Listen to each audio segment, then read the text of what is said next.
बनना हो तो बाज बनना, लेकिन कभी तोता मत बनना। तोता बोलता तो बहुत है, लेकिन ज़्यादा ऊंचाई तक उड़ नहीं सकता। बाज बोलता बहुत कम है, लेकिन सबसे ऊंचाई पर उड़ता है, और बाकी पंछियों का राजा होता है एक बाज। आज मैं आपको 5 ऐसे पॉइंट्स बताऊंगा जो कि हर इंसान को बाज से सीखना चाहिए, और लाइफ की बहुत बड़ी लर्निंग है इन 5 पॉइंट्स में। पहला लेसन, ईगल फ्लाई अलोन। बाज अकेले उड़ता है और बाकी पंछियों के मुकाबले सबसे ऊंचाई पर उड़ता है। बाज अकेले उड़ेगा, लेकिन कभी भी चिड़िया और छोटे पंछियों के साथ नहीं उड़ेगा। बाज हमेशा या तो बाज के साथ उड़ता है या फिर अकेला उड़ता है। और इस समय यह सीख मिलती है कि छोटी सोच वाले लोगों से हमेशा दूर रहें और अकेले रहो, क्योंकि यही वो समय है जब खुद को जानने का असली मौका मिलता है।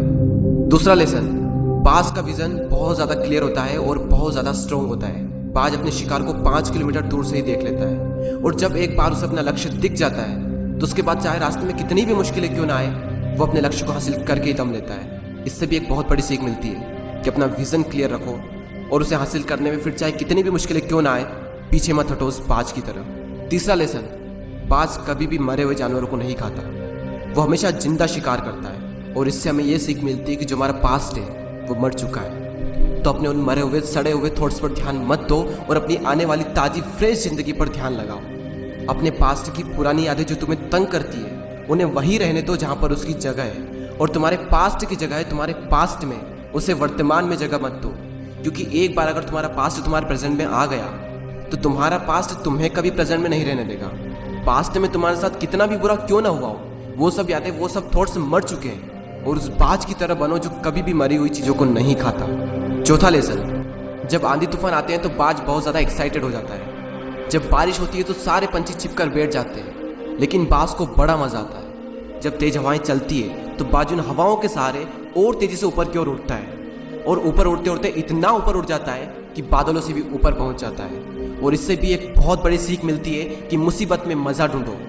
और नेपोलियन हिल ने एक बार कहा था कि हर बड़ी चुनौती अपने साथ में एक बहुत बड़ा अवसर लेकर आती है। तो उस बाज की तरह तुम भी अपने अवसर को पहचानो, और जिस दिन तुमने अवसरों को पहचान लिया तो सारी मुश्किलें तुम्हारे नीचे होगी और तुम उन मुश्किलों के ऊपर होगे।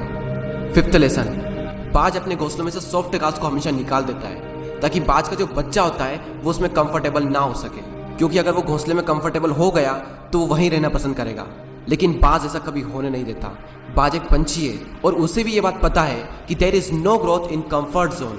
लेकिन हम तो इंसान है ना, और इंसान होने के बावजूद भी कई सारे लोग इस बात को समझते ही नहीं। आप जितना ज़्यादा कंफर्ट जोन में रहोगे, आपकी लाइफ आने वाले टाइम में उतनी ही ज़्यादा अनकंफर्टेबल हो जाएगी।